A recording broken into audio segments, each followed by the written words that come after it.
Presented by Unique Films. Unique Films.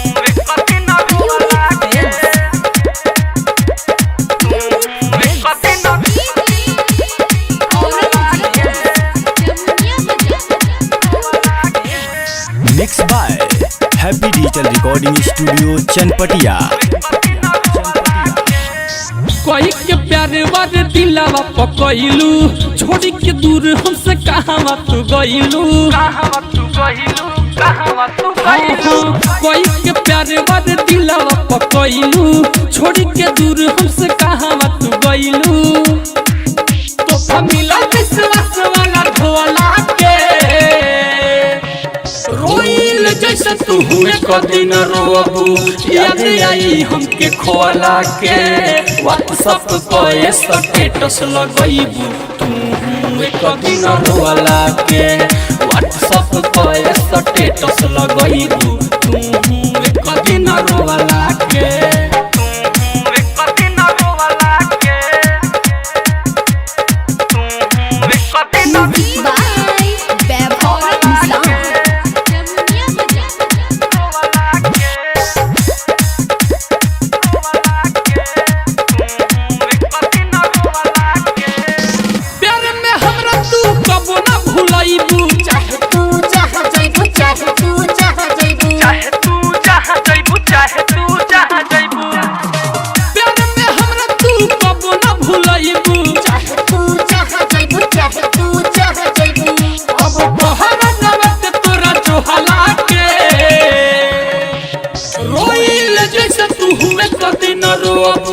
हमके खोला के व्हाट्सएप पे स्टेटस लगइबू तू हुए कदी न रोला के व्हाट्सएप पे स्टेटस लगइबू तू हुए कदी न रोला के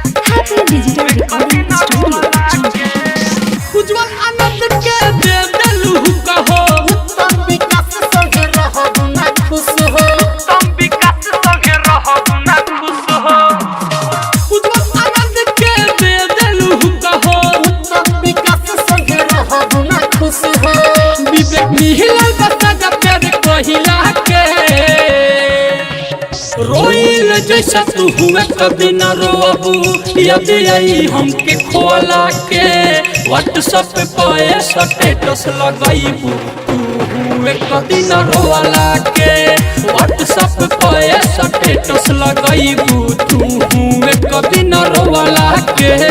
हैप्पी डिजिटल रिकॉर्डिंग स्टूडियो सावु विवाह भवन के पीछे वार्ड संख्या 6 चनपटिया।